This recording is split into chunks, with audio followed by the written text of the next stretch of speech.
Hi there, it's Skyward Shield. Welcome to a new Football Talks. Week 14 is in the books. I am joined by Bill as always. Say hello, Bill. Hey, hey! Well, the playoff picture is shaping up, and once again, the football gods will never be appeased no matter how many players are being carted off the field because now we lost another quarterback, the likely MVP. Carson Wentz is done for the year, tore his ACL, and the Eagles all of a sudden look like schmucks. I don't know if Nick Foles will make a difference, Bill, but either way, I feel like the Eagles are done with the loss of their quarterback. It's only a fair assumption, unless you're one of those die-hard fans who think you can go to the Super Bowl with no matter who you have at the front of the helm. In other Right. words, Browns fans. But anyway, let's start off. Let's start off with one team whose hopes have been long dead, and actually Browns fans are rejoicing now after I just said that, especially after I said that the Texans lost to the 49ers. They lost to Jimmy G. The 49ers are like the parallel to the Texans and the Browns. Well, the difference is they got their quarterback late, so they may not need to worry about injury. Right. Jimmy Yep. G still, how do I put it? I feel like he's still not done, like ready. Like he still made a lot of mistakes and some bad throws, but overall he's getting better and better. And 49ers fans should be excited. In fact, I'll make the claim now before other people start taking it from me. Next year, the 49ers will be a playoff team. Yeah. And I'll go another step and have a prediction as well for the 49ers that Jimmy Garoppolo will be a Pro Bowl quarterback next year for the 49ers. Let's, So that two good predictions from both of us. They're on the up and up. They're going in the right direction now. Finally. yep, and that's because of the fact that they still have a lot of players out for the year. Like Pierre Garçon is out, and all that. They've lost some players on defense, but with the fact they have Jimmy G now and a lot of cap space, they should be able to sign some players. Right. Yep. And of course they got a few picks from bamboozling the Bears, but that's like taking candy from a baby. Oh man. Yeah, I mean, the San Fran is in a good place to start building their defense, and their defense is going to get better. It's still pretty bad right now, but their offense is trending in the right way. They have Carlos Hyde, they have Jimmy G. Uh, what On a very similar track, the Houston defense will be in a better position when they get J.J. Watt back, when they get Merciless back, when they get a bunch of players back. The only thing that they need is a secondary that can be worked on, and getting a quarterback of the future, Oh which God, is the Deshaun secondary Watson collapsed, back. man. I Yeah, wasn't kidding at the beginning of the year when I said that the Super Bowl window was running out because any time now this defense is going to stagnate because it can't stay good forever with the same core. It needs change.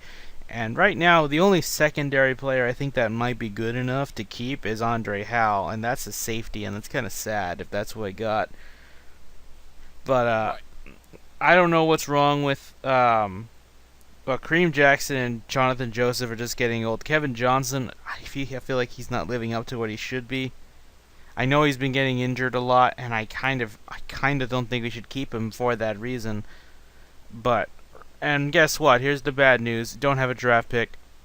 We don't have for our first and second round draft pick. We're gonna have two second round picks the year after though because of the Dwayne Brown trade, and we do have two fifth round picks, but I really doubt those picks are going to address it. I mean, maybe if they want, the Texans could get Vontae Davis off the street after, for next year. Maybe. He's only 29. You can try and keep him. He does have an injury history, although I don't think it's as severe. But right now, this defense is just. Oh, man. I know they don't have much of a pass rush because Clowney was the only one. In fact, he got hurt a little bit. He came back in the game, but he hurt himself a bit in this game, but I swear, I know that we have some of the best pass rushers, but those three are perhaps the only pass rushers. because with players that we lost like John Simon to the Colts, uh, it's just made this team, how do I put it, run stoppers, and even then they're not that good at it either. Clowney is a good run stopper, but Clowney can't do everything on his own. You need the supporting talent. Right. And I mean, that was sort of evidence in the game.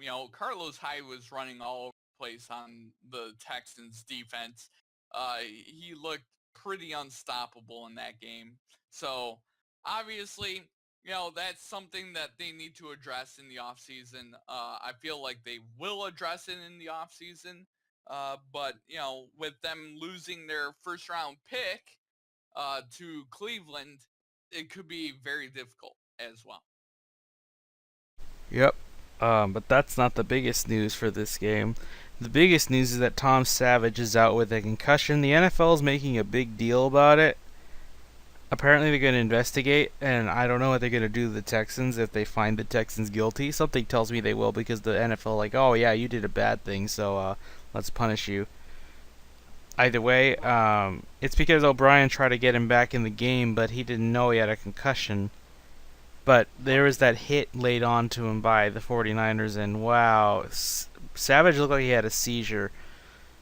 But he's definitely out for next week because that hit looks so bad. But Yeah, it was. I saw it live. He definitely looked like he was convulsing on the ground. It was not pretty. yeah. But in came T.J. Yates. He had 2 touchdowns, but also I think he had 2 interceptions. I know he had one, but he might have had a second one. And man, on one hand, I like what T.J. Yates is bringing because he's got some mobility like Watson, but I need to get over the interceptions. But I think with the full weeks of practice, he might get around that. The bad news is you're going to play the Jags this week, so you're going from the it's okay 49ers defense to the best defense in the AFC. Yup. Although not best overall, if you ask me.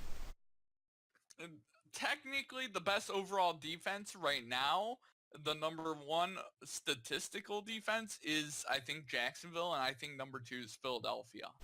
Right now, I'd say it's the Vikings, even though they I lost. mean, Even they got overall, the Vikings are a very formidable defense as well. There's some really formidable defenses out there, but right now, I think the number one statistical defense is the Jacksonville Jaguars.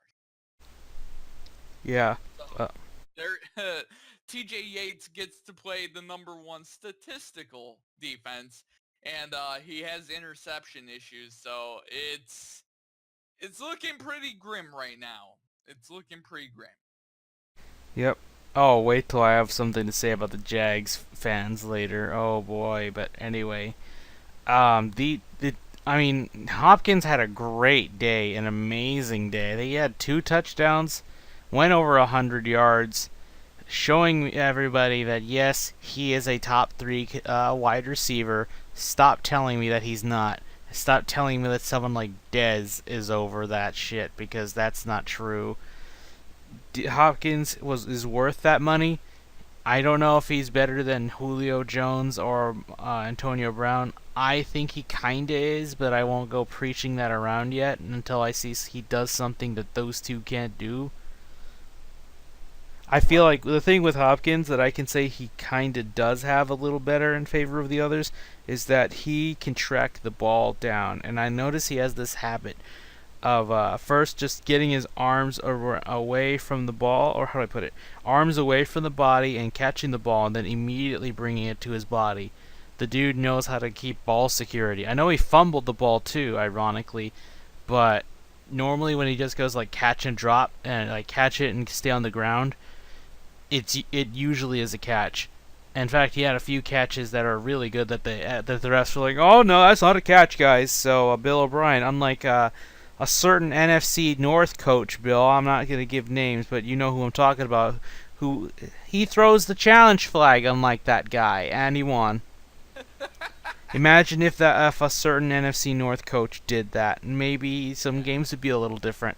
I don't know if they'd be wins, but you never know. Uh, Because at least O'Brien can fucking throw down the flag, because he's not a Yeah, pussy. But es- either especially way, when it's what Bill? especially when it's first half. What do you really have to lose in the first half except for a timeout Go for it. and a challenge? You can always keep one challenge in your back pocket for the second half. You don't have to keep both of them. Yeah, you don't have to, I mean, I get why he coaches fear it, because you might pull a Rex Ryan and use both your challenges in the same quarter and fucking blow them both. Right. But that Never. case, Rex Ryan was an idiot. Yeah, I mean, you win some, you lose some. You see certain things, and a lot of the time, replay comes in, and it's like, oh, well, it was technically called to the letter of the rule, and the rules being as complex and stupid as they are, you know, that's a thing. Yeah. Either way, um, I mean, there was one, like, to me, the only other thing was that it was only Hopkins and Will Fuller for almost, like, for the first half. All the catches that were made were by both of them. The rest of the wide receiver core and the running backs and the tight ends were just out of it. I will say Steven Anderson had a horrible game. He was not catching any balls, and for a second I thought he was Eric Ebron, which Ebron had a good day, which I guess that's almost a segue, but basically I felt like those two switched spots for a day. I felt like we Yeah. had Eric Ebron today, and I know that dude is an undrafted free agent, and that's why I'm a little less harsh on him, because he was undrafted. But when I see the shit he did at SoCal, I'm like, man, how the fuck are you an undrafted free agent? You should have been drafted. Like, I would have Right. thought fourth rounder right there, but okay, I guess Jared Goff inflated your stats a little. I mean, it really all depends. A lot of the times, the people that don't get drafted don't have the quote unquote measurables. Oh, he didn't run a 4.740 or 4.640 for a tight end. Obviously, he's a bad player because he didn't have the speed. And there's more to a player than these idiotic numbers like vertical jump or uh 40 speed. A lot of the intangibles are stuff you can't really see. How does he block on tape? How does he block for the run on tape? How does he run his routes? Is he a great route runner? That's the sort of thing. That's what the greats do. They draft players like like the Patriots. They don't draft players based off of numbers. They draft their players based off of what they see on tape. A lot of what I saw in Case Keenum is what I see on tape, not his, always this height and his arm is this and he has this sort of completion percentage. Look at the tape and look at just the quarterback he is in Houston. Look at the quarterback he was in college. Look at the quarterback he is in every different place. And most of the time, you're going to see throws that remind you of someone in the past. You know, but Anderson has that quality. He has the intangibles that you can't really catch off of numbers. He has the tape quality to him. Yeah. Anyway, Bill, let's move on to Detroit. Speaking of Detroit, so this game was a little bit interesting because the Lions just moved over and let the Buccaneers come back into it. If there was more time on the clock, this might have been an overtime game at least. I don't Yeah. know. This game was, I don't know, how many turnovers was it? 8? I think 8. I know the Lions had Was 5, and I want to say the Buccaneers were able to create at least 2, maybe 3 turnovers. I'm not sure. It was a turnover happy game. Like, and in fact, at the end of the second quarter, it went back and forth at one point. It's like, nah, I don't want the ball. Now here you have it. The Lions, all at one point, they were in field goal range. All Matt Stafford needed to do: get a few more yards, burn the clock a little bit, and then kick the field goal. You're already at the round the 25. Just get it. You're like second and 5 or whatever. throws an interception, trying to get way beyond the sticks, but there was somebody else open. I want to say it was like Golden Tate or Marvin Jones. I don't know. Either way, it was a horrible throw. Stafford made so many goddamn mistakes. I almost thought I was watching a rookie again. A lot of his interceptions, they were very bad mistakes, throwing into double coverage or just completely ignoring the fact that somebody else was open. I think on one interception where he went deep and it became an INT, there was Theo Riddick got past the line of scrimmage. He had a lot of green grass to go through. Would have at least been a first down. If I had to guess, he would have gotten at least 15 yards out of that run before those players could push him out of bounds. Right. Why? I know some people say that that's like just throwing to the running back all the time is just inefficient. It's just inefficient. It's not flashy. I don't give a shit if it gets me the first down. I'll take it because it's not my fault that defense doesn't keep an eye on the running back. I mean, I'm always one of the people that says no matter how you get your yards somehow. And if there's an open running back, you throw to the open running back at all times. I mean, it depends what the looks were for that play. You know, I don't remember the play really well, but it depends on progressions and it depended upon time that Stafford had to go through his progressions. So I mean, I'll put it that way. I don't really remember the play. What I really remember from this game is just the typical Detroit Lions. The typical Lions showed up, and what I mean by that is the Lions played one half of football and then they shut it down for the second half. The defense was playing well in the first half against Jameis Winston. They were forcing interceptions off of Jameis Winston. They went to halftime, felt good about themselves. They were up like 2 touchdowns. I think it Or was 14-7. It was actually still close. I think it was in the yeah, third quarter that they got ahead. yeah.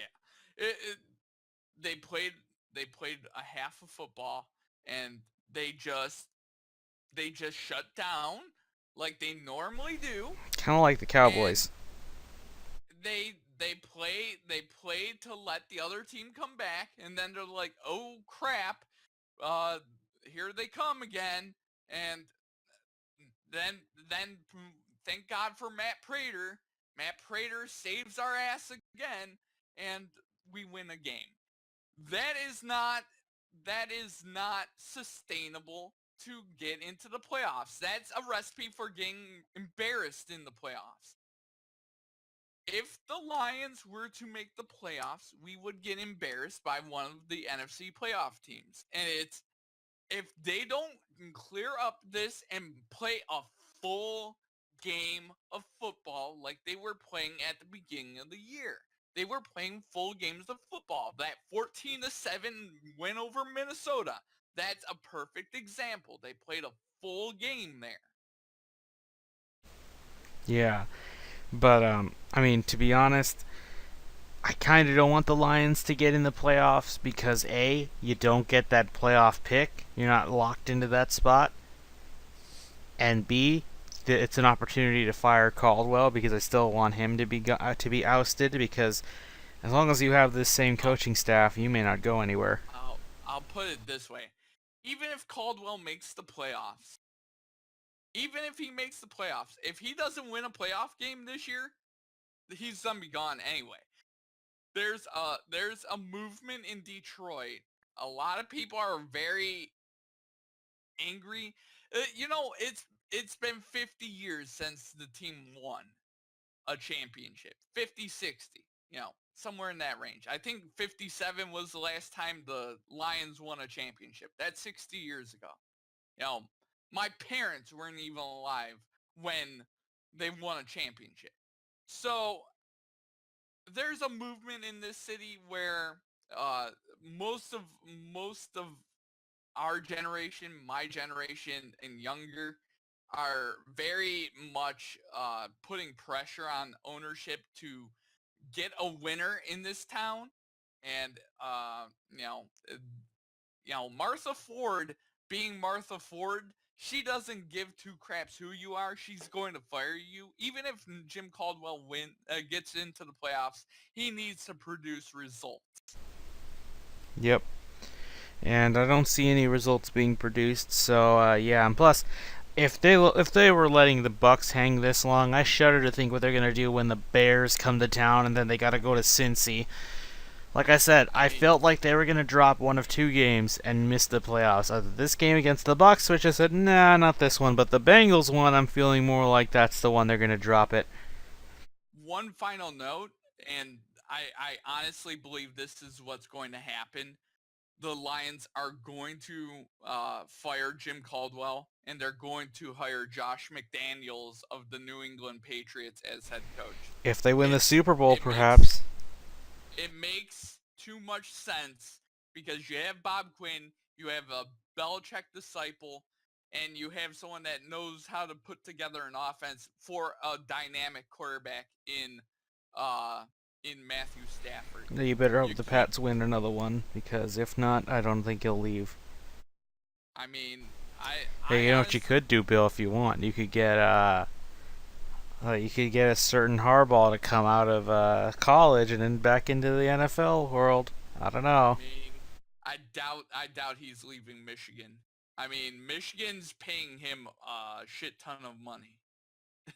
Hey, who knows? Maybe A he wants lot to of come out and money. go back in the NFL. I think he might. I At some mean, point, he's going to want to.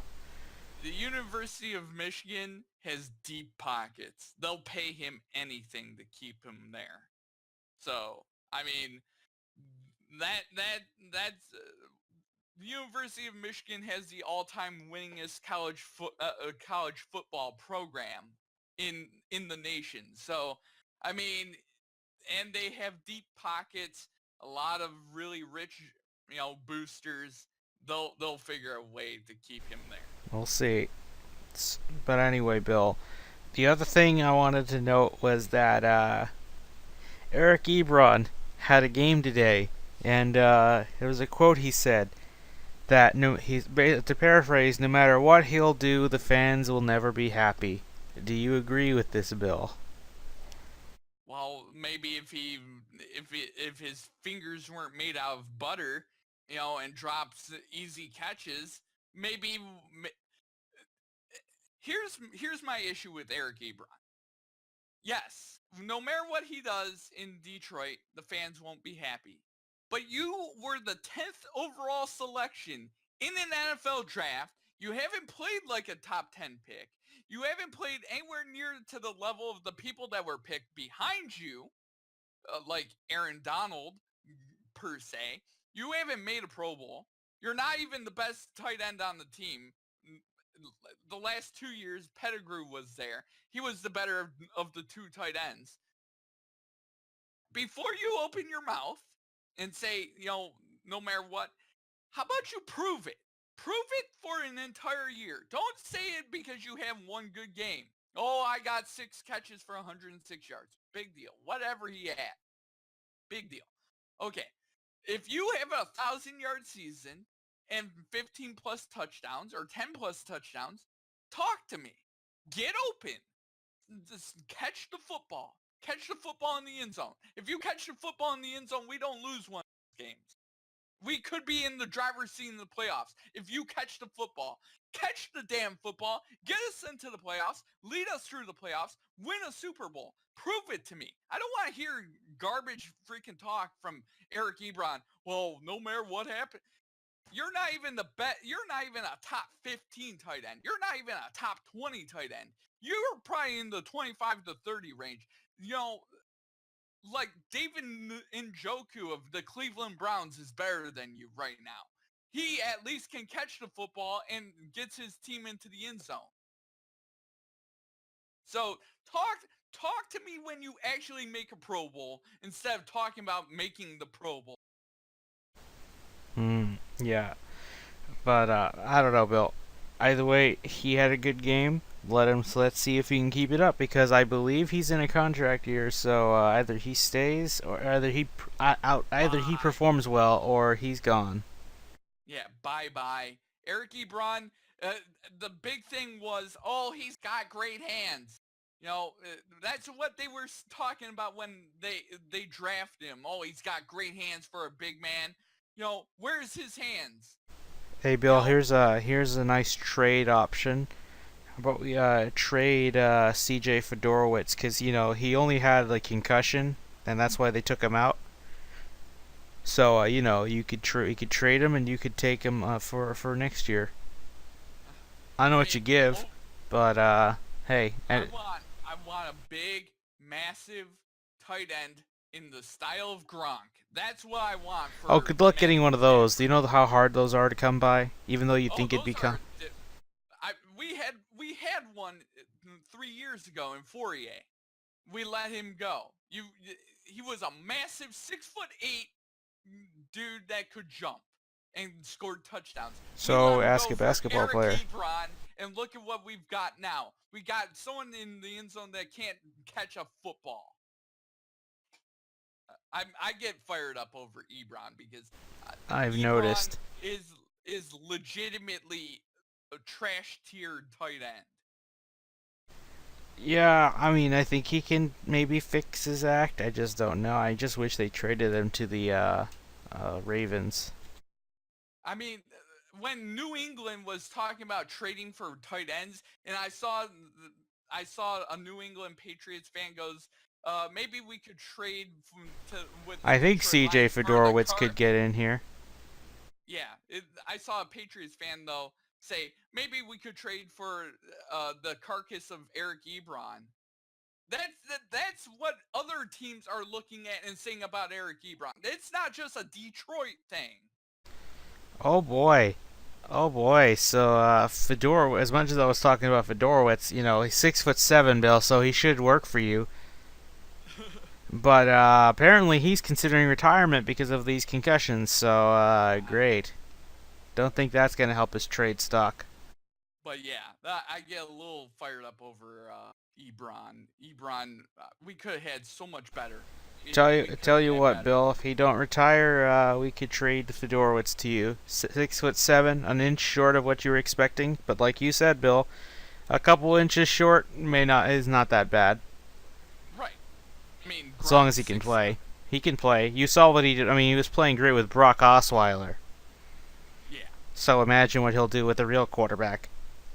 Mm-hmm. Anyway, so let's move on to the Cowboys. So the Cowboys, with really nothing left to play for, because as long as these other teams keep winning, their hopes keep dwindling. And well, they had to either win today or lose today, or the Eagles win for the Eagles to win the division, and the Eagles won, so that's done. Now they have to pray for a wild card spot, and well, we are not even getting to there, but if you think some team like the Lions, who have fading chances and they are the best to go to 10-6, is that in deep shit, imagine a team like the Cowboys, who are on life support without Zeke.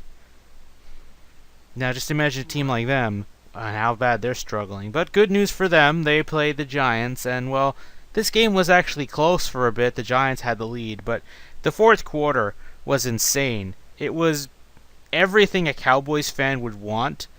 Des Bryant had a big day. Jason Witten had a good touchdown. Um, there were a lot of big plays that were long yardage to the house type of things. Yep. My favorite one, I forget who caught it, but it was like an 80-yard touchdown from Dak in the 20.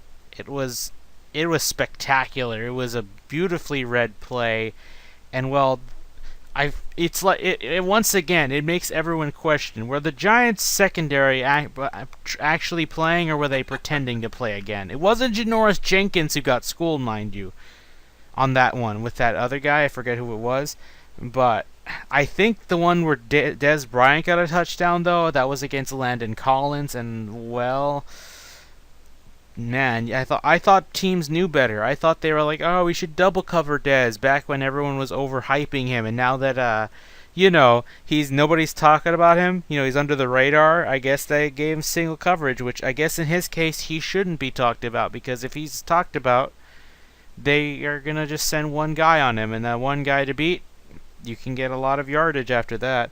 It's like what I say, what some people say with Hopkins. I saw like this tweet that really got this moment perfectly. What team thinks they're a genius for not double covering Hopkins? They really think they can win one on one. He beats Sherman. He can beat Ramsey. He can beat a lot of people one on one. I guess a little bit Yep. of that applies to Dez here. You let not just when I say one guy, Bill, I mean one guy in terms of even the safeties were looking the other way for that Yeah. Dez Bryant touchdown. And that's just to me, Des Bryant is still the best receiver on that team. You do not, you, no matter what. I've always been of the mindset you take away the best receiver on the opposing team if you have to double cover him. Double cover him. You don't want Des Bryant to kill you, and the Giants allowed Des Bryant to kill them. I mean, and really his touchdown catch really put the Dallas Cowboys foot on the New York Giants throat. That was the dagger. Yeah. Either way, the run game though was just for the first half was absolute trash. It was not that good. They were doing more on the air than on the ground until the end of the game, where the Giants were done. I mean, Alfred Morris had that touchdown at the end that just really torched them, but I feel like they knew they were done. I mean, the Giants are playing for a top draft pick at this point because they are going to go for a quarterback, especially Bill, since who won the Heisman the other day? I don't even know. Baker's Mayfield. Oh, Baker Mayfield. Yeah, everyone Okay. says that he's the greatest college quarterback statistically speaking. Which, I mean, oh, I'm sorry, man, your career's dead because the Browns, unless the Browns get a trade offer, you're gonna go to them and you're gonna die. I'll put it this way. You know, Oklahoma quarterbacks typically don't succeed at the next level, i.e., Sam Well, if he's Bradford. going to the Browns, well, hey, to be fair, Sam Bradford was picking up, but his knee injuries, how he Oh kept yeah. getting hurt in the knee back when he started, and then now he hurts the same knee again, and it's one time too many. I mean, Oklahoma quarterbacks typically don't turn into anything. There's another Hold on quarterback a I'm second, Bill. thinking of. Go for it. Obviously, if you're an Oklahoma quarterback, though, if you win the Heisman like Baker Mayfield did, obviously you don't want to go to the Browns. You don't want to be drafted by the Browns. You just it's where careers go to die, and obviously if I was Baker Mayfield, if I was any quarterback, I would instantly sit out a year. I would not sign the contract to go play for the Cleveland Browns. They only have your rights for a year until the next draft. And obviously you would fall in the draft and you wouldn't make as much money, but you wouldn't have to play for the Cleveland Browns. I'm sorry. Oh yeah, let's not forget they fired Sashi Brown, Yep. so that was pretty fun. I mean, overall, I'm of the mindset, Baker Mayfield probably will be one of the top quarterbacks picked. Uh, the other guy from USC might be another one, but I mean, overall, if you're getting drafted by Cleveland, look at what they did to Deshaun Kaiser. They're starting him, sitting him, doing all sorts of stupid crap, not letting him make his mistakes and learning from them. And he's flashed glimpses of brilliance in a lost season. So that's another thing. But getting back to, the Giants and Dallas, you know, I mean, that the game itself was over in the third quarter. I said the fourth quarter really killed Oh, them, fourth or quarter. killed the Yeah, Giants that because too. those big plays. Oh man, without anything to match from the Giants looked like they were rolled over. It was Yeah. not a good day for the Giants. And I think they it, had it, hope. To think they had a lead. yep. I mean, and look at at the beginning of the year, everyone saying, "Oh, the Giants are going to go into the playoffs," and here they are at 2-11 with no wide receivers to speak of, and they sat their maybe future Hall of Fame quarterback and have a former head coach that's horrifically bad. I mean, you know, Dallas and the Giants are almost mirror images of each other in a way. It just they Dallas hasn't lost any of their wide receiving prospects. They still have Dez, they still have Cole Beasley, and they control the ball just enough to keep that defense off the field. Whereas New York couldn't keep the ball off, couldn't keep the defense off the field, and look at what's happened to them. Yep, that was pretty embarrassing for the Giants. Although I think next week will be the last game where they don't have Dez. So I think they said he would come in against the Seahawks, but too little, too late at this point. He should have served a suspension earlier. Yep, that's what you get. He put his. Eventually, you knew he was going to have to serve this suspension. You either serve it early, get it out of the way, and help the team win at the end. When the games matter more, or you wait until the end and put your interests and your money ahead of your team. Yep, and now look where this brought you. But to me, I'm fine with this because Cowboys hubris. I mean, I want to give them worst organization, but there's also the matter of worst fan base. But I don't think they're going to get the worst fan base. Another team might have stolen that spot with their actions this week. But before we get to that, let's at least talk about the last game, Monday Night Football. Stunner. Are the Patriots done? It's over for New England. New England exposed because they lost to the Dolphins on Monday Night Football and the throwbacks. Perhaps the Dolphins should just wear the throwbacks because remember when they used to have good uniforms, Bill? That was some good times. Dan Marino? That's whatever. I just miss their uniforms because they used to be pretty good looking, even with those colors. Somehow they pulled it off, but now it's like, oh, we need to be original and innovative. And then let's make these colors blend in such an ugly way, especially just wait for our Gatorade color edition. Oh, just wait for that. You're going to love it. I, See, I'm partial to the old school Dolphins, and I'm partial to the old school New England Patriots uniforms. I To be like what we fair, got now. But the I mean Dolphins the one is much. new school Patriots uniforms are also pretty cool, but old school. I grew up with Well, the Bill, old I'd school rather have a stuff. massive upgrade than a massive downgrade. Because the Dolphins logo, just the Dolphins color scheme and their uniforms in general look like shit.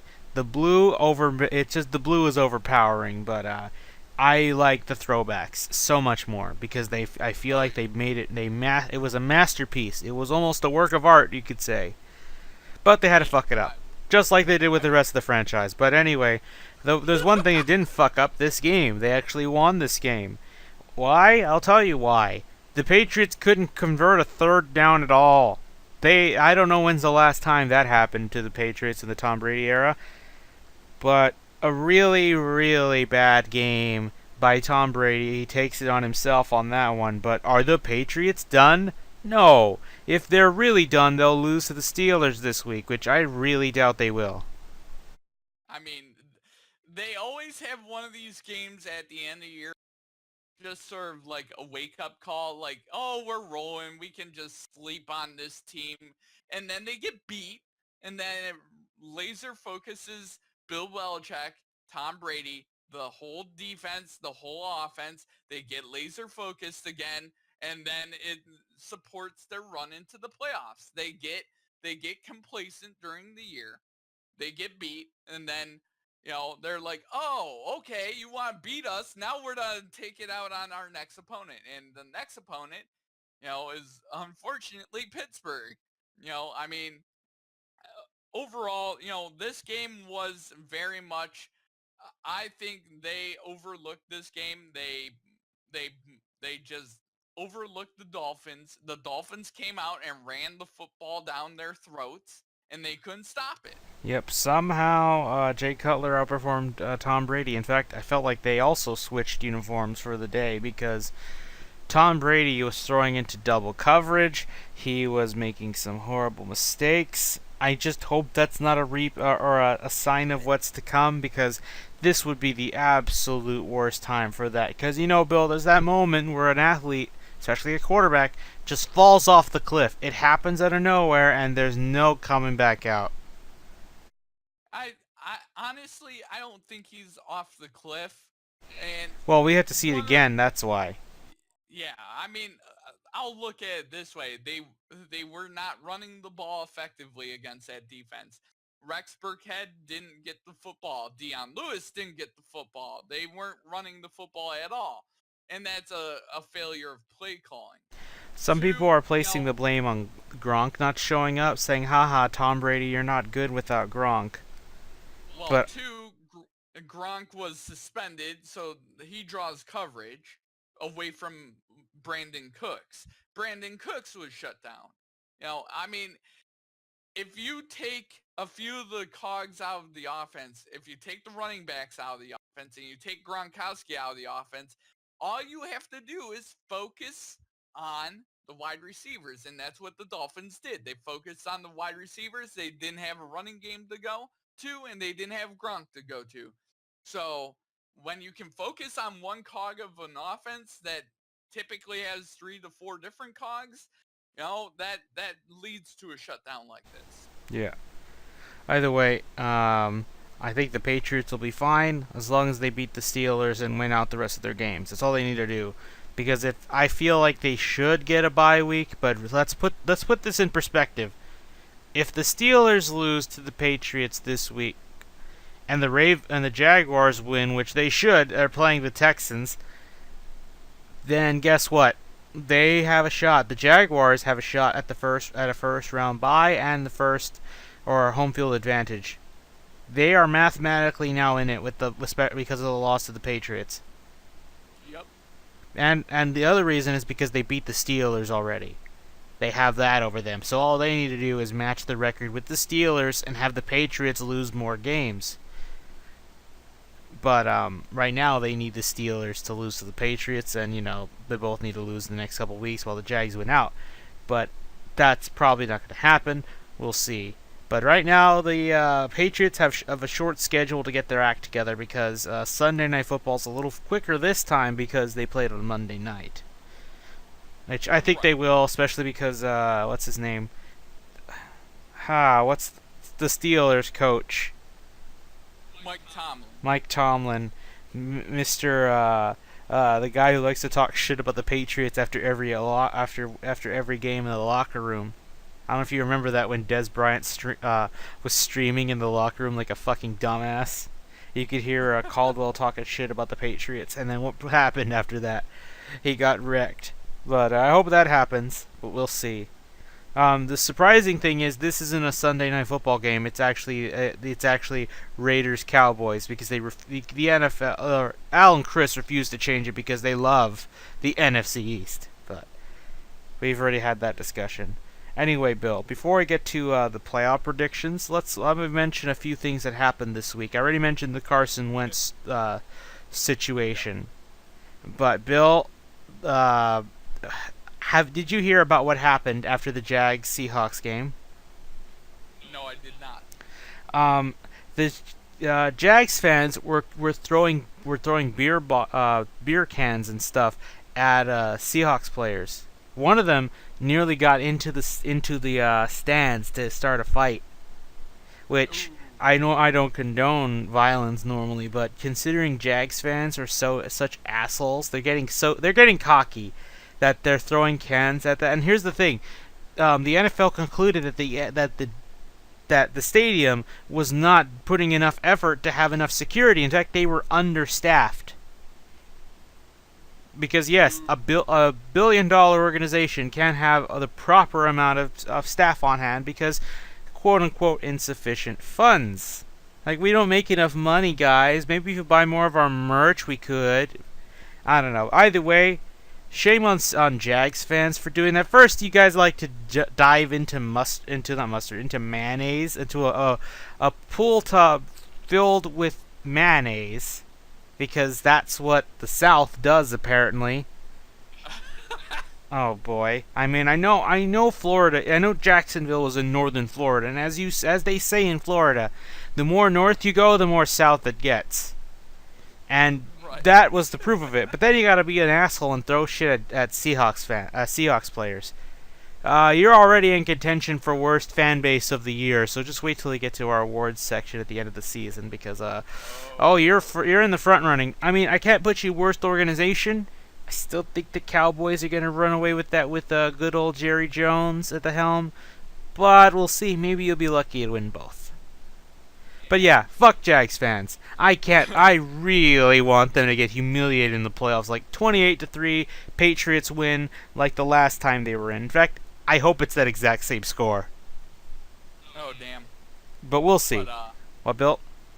one other game I would like to mention is the fun game to watch. If I could have watched it, I would have watched it. Is the snow game, because I love snow and I'm a northerner. I love snow, and the snow game was just an enjoyable thing whenever I saw it to see. It was heavy duty snow. It was an ugly game in terms of offense, but it's a fun aesthetic way to watch a football game. Just heavy snow coming down.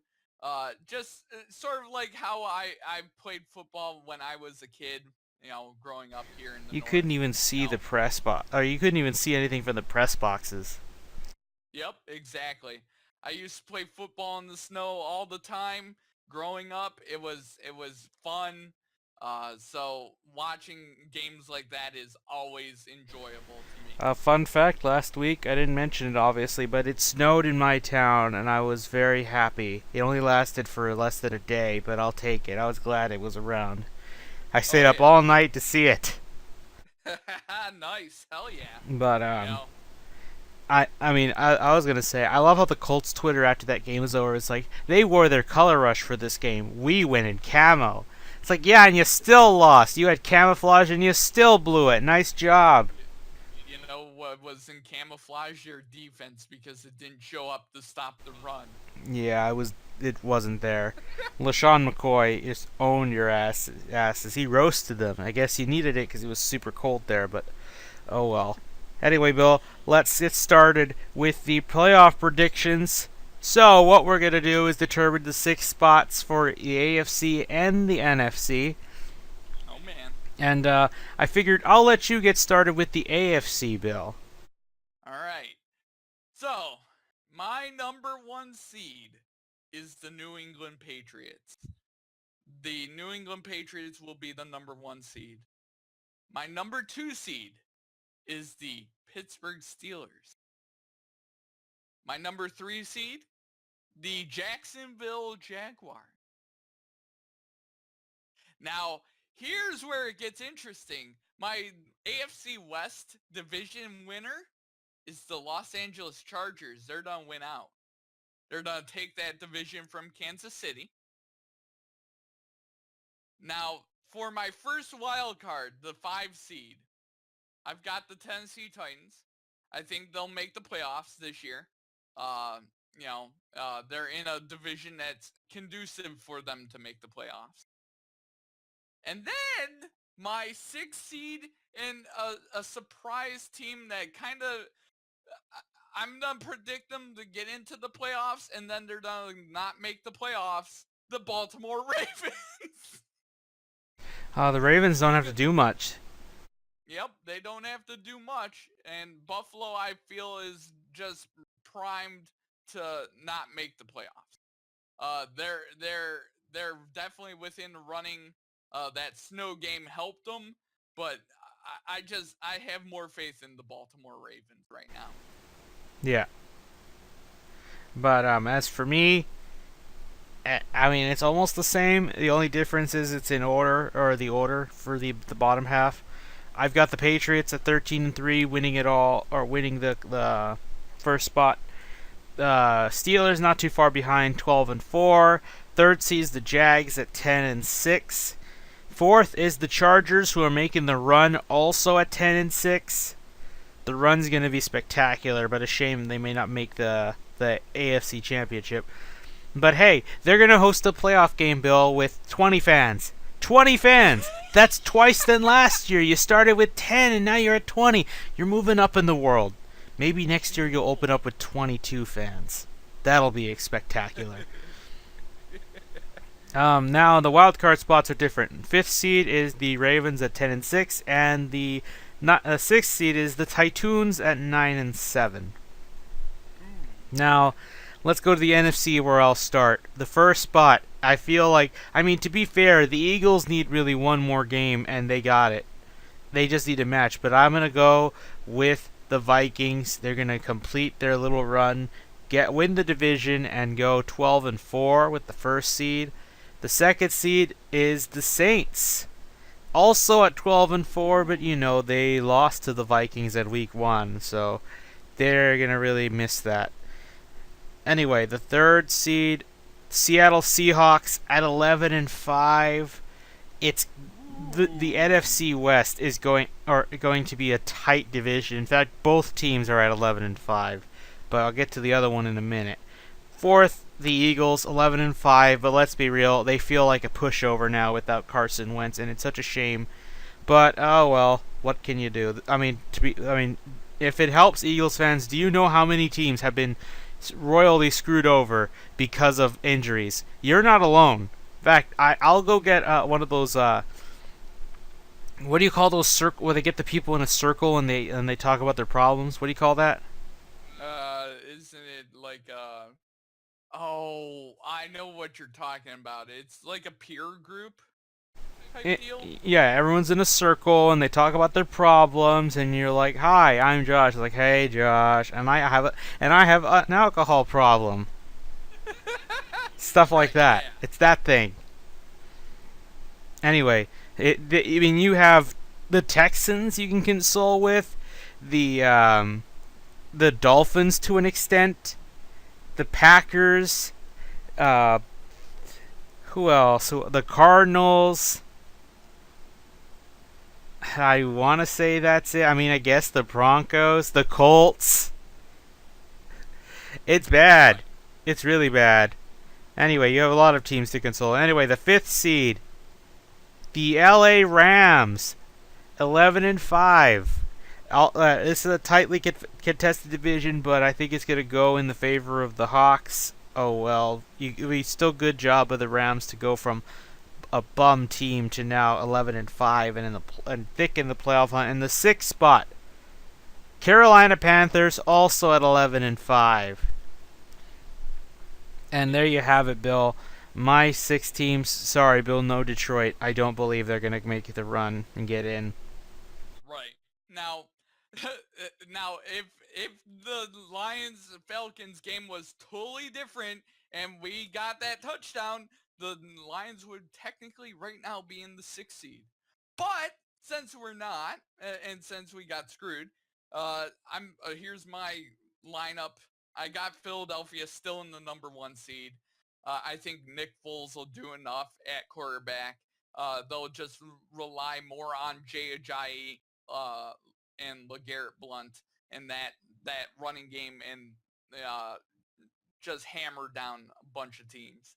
Foles is decent at the offense, so I have faith that they can finish the season with him. I don't have faith in the playoffs.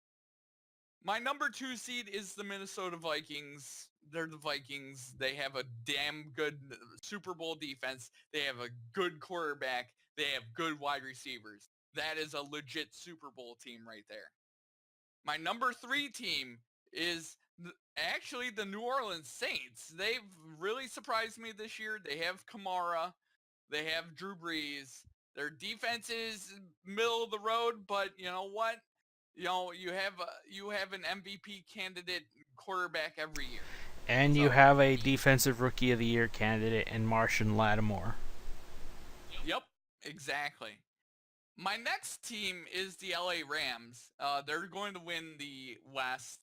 I honestly believe that they have the ability to win the West very easily. Goff is playing at a different level. That offense is playing at a different level. You have a damn good running back in Gurley. Their defense is really good. My number 5 seed is the unfortunately Carolina Panthers. I think that they can win enough games to make the 5 seed, make the playoffs. And the same with the 6 seed, the Atlanta Falcons. I think they can do just enough to make the playoffs, but they're facing the Rams in the first round, so good luck. Oh, so you have the Seahawks missing the playoffs. I do. I do. But in my case, I have the Falcons narrowly missing the playoffs, matching up to my bold prediction. What did I say, Bill? The Falcons would miss the playoffs. And they are. Oh man. Oh, I can't. I hope that happens. I really want to see that happen. So there you go. There are our playoff predictions. So, Bill, are you ready for the picks? Indeed. Here we go. It is the Thursday game. The Denver Broncos at the Indianapolis Colts. I'm still going with Indianapolis. I know the Broncos won. The Jets disappointed me in a big spot. What the fuck's wrong with you? You decide now to play like the tanking team? Okay, come on, Colts. I need you to humble the Broncos again like you always do. And I've got the Broncos. I don't trust either team. I'll just go with the Broncos. I think they turned it a little bit around. I like Jacoby Brissett a lot. I think he's going to be a damn good starter for some team somewhere. All right. Maybe Denver. Now, very possibly. Now the new thing for this week, the Saturday games, the 4:30 game, the Chicago Bears at the Detroit Lions. We'll go with Detroit. I mean, sure, the Bears beat the Bengals, but I mean that was the Bengals. What do you want, a cookie for that? That's like saying, "Oh, I beat the Browns. We're going to the Super Bowl, boys." Get over yourself. Go Lions. I got the Lions as well. They're going to keep their slim playoff hopes alive for at least another week.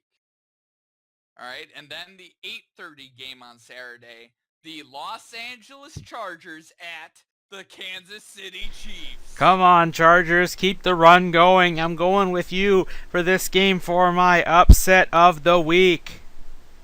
I've got the Los Angeles Chargers as well. They're going to go crazy on offense on that defense. The Chiefs defense is in shambles still. All right. Now the Sunday games, the 1 o'clock games, the Houston Texans at the Jacksonville Jaguars. No, Watson, it's over. I mean, I know TJ Yates has some mobility, but no, not 1 week's worth of training is not enough for this game. I'm gonna go with the Jags. I got the Jags as well. I mean, it's just TJ Yates getting ready for the #1 statistical defense. I feel sorry. All right. Next up, the Baltimore Ravens at the Cleveland Browns. Okay, Ravens, you can't fuck this one up. You should get in the playoffs with this win. Don't fuck it up. Now, come on. Don't give the Browns their first win of the season. You and the Bears are the only teams left that could possibly give them that. This could very possibly be where the Cleveland Browns win. I'm going to go and pick the Baltimore Ravens against them. I really want to see Cleveland go 0-16, and then I never have to ever hear about the 0-16 Lions ever again. Next up, the returning Aaron Rodgers Packers at the Carolina Panthers. I just realized something, Bill. You do know that they're still going to bring up the Lions. They're going to debate which team was worse between the Lions and the Browns. So just be prepared. That discussion's going to start coming if they get to 0-16. Anyway, as for this game, Aaron Rodgers coming back, sure, but guess what? He's coming back against two of the top defenses in the NFC, the Panthers and the Vikings consecutively. He is going to go back on IR. They're going to send his ass back to IR. I have the Panthers eating Aaron Rodgers as they are hungry for the playoffs. They're ready, Bill. They're going to eat that W. Oh man. And I also have Carolina beating Green Bay. This is the game that ends Green Bay's playoff hopes. Hey Bill, Next up. did you ever see that interview with Akeem Spence, who when they asked him what does it mean to eat the W, Oh, that was funny. it was funny. I kind of hope that becomes a meme within the NFL culture. Nice job, Jameis Winston. At least you contributed to the NFL so far. Your biggest contribution. All right. Next up, the Dirty Dolphins at the Buffalo Bills. I'm gonna go with Buffalo. I want to say Tyrod Taylor should start. He has to start. They need him. They need all hands on deck to get in the playoffs. Uh, I have the Dirty Dolphins beating the Bills. I honestly don't know who's gonna start at quarterback for Buffalo. They're gonna have to lean I hope on it snows again because then the Dolphin. I want Ndamukong Suh's like, oh, I hate it. It's so cold here. Get me back to Miami. I hate Detroit. I hate Buffalo. It's too cold. Uh, He says as he steps on Nathan Peterman's leg. Oh, it was an accident. Oh yeah, yeah. Well, he's not exactly the best defensive player in the league anymore, is he? Next up, the Cincinnati Bengals at the Minnesota Vikings. Okay, the Vikings need to win this, and they've got it all wrapped up. They're gonna do it. The Vikings are gonna win. Yep, I've got Minnesota also beating the Bengals. They want the first seed in the playoffs. They're hungry for it. I can sense it. Thielen is coming into his own as a damn good wide receiver. Next up, it is the Arizona Cardinals at the Washington football team. I am gonna go with the Washington football team. Their quarterback is playing better than Arizona's. That's the only reason why. I'm gonna pick Arizona, Washington football team. I think this is going to be a shootout. Whoever has the ball last will win. I got Arizona getting the ball last. That's the only reason. All right. Next up, the Philadelphia Eagles at the New York Giant mess. Oh, I think I'm gonna go with the Eagles, but to be honest, I think I'm gonna be wrong on this one. I'm going Eagles. The Giants have no wide receivers for Eli Manning to throw to, and they're playing a statistically great defense. Yeah, good luck. Next up, the New York Jets at the New Orleans Saints. Saints gonna win. I'm not buying into the Jets. Embrace the tank. Uh, and and the Jets quarterback Josh McCown broke his hand, so I'm picking the Saints. Oh Because God, Bill, Bryce Petty, is he coming, or are we getting Christian Hackenberg? I don't know, but the Jets, McCown was way better than either of those choices, and I think this is a blowout in the making. I got the Saints. Next up, the 4 o'clock games, the LA Rams at the Seattle Seahawks. I'm gonna go with the Seahawks. In order for them to win the division, I'm gonna have them beat the Rams.